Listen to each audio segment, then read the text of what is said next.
एक और प्रधानमंत्री नरेंद्र मोदी बेटी बचाओ बेटी पढ़ाओ का नारा दे रहे हैं। वहीं दूसरी ओर बेटी को जन्म देने के कारण महिला को ससुराल वालों ने प्रताड़ित कर मायके भेजने को मजबूर कर दिया। हद तो तब हो गई जब पीड़ित महिला पूजा बड़ाइक के पति पवन बड़ाइक, उसकी सास और एक अन्य व्यक्ति ने शादी में मिले दहेज का सामान लेकर उसका मायका गुमला के करमटोली पहुंच गए और दहेज का सामान घर के बरामदा में वापस रखवा दिया।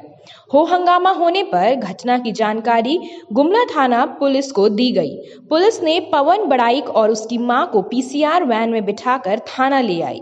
इधर पीड़िता पूजा बड़ाइक ने अपनी शादी, बच्ची को जन्म देने से लेकर अब तक के पूरे घटना क्रम की जिक्र करते हुए लिखित शिकायत गुमला महिला थाना में की और न्याय की गुहार लगाई है। महिला थाना में दिए गए शिकायत में पीड़िता ने कहा है कि उसकी शादी सामाजिक रीति रिवाज से हुई है। जब वो रांची महिला कॉलेज में पढ़ाई करती थी तभी अड़गोड़ा चौक पीपर टोली के पवन बड़ाइक से जान पहचान हुई। शादी का प्रलोभन देकर उसके साथ शारीरिक संबंध भी बनाया।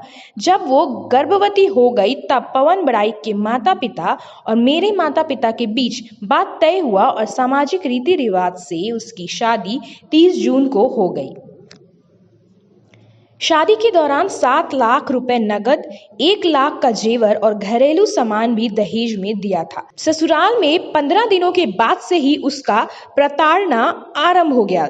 उसे चरित्रहीन का उल्लाहना देने लगी। पति और सास मारपीट करने लगे। प्रसव पीड़ा के कारण उसकी आस्था मेडिकल अस्पताल में भर्ती कराया गया, जहां 20 नवंबर को एक बच्ची को जन्म दी।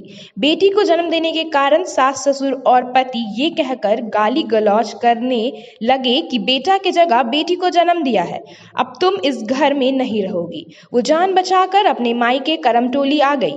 रविवार को उसके पति, सास और एक अन्य व्यक्ति एक 407 ट्रक में दहेज का सामान मोटरसाइकिल सहित लेकर उसका मायका आ गया और सामान उसके घर के बाहर रखवा दिया।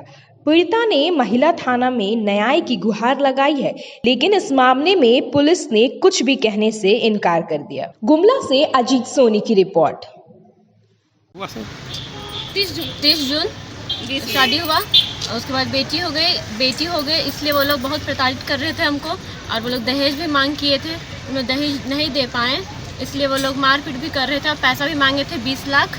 तो हम लोग बोले हम लोग नहीं दे पाएंगे, तो फिर हम सारा सामान वापस कर दिए। आज हम तो अभी अपने ननिहाल में थे, तबीयत मेरा सही नहीं था, वहाँ कोई देखभाल नहीं कर रहे थे, तो मेरी माँ जाके ले आई हम दोनों को और वो लोग खुद बिना बताए आज सामान वापस कर दिए।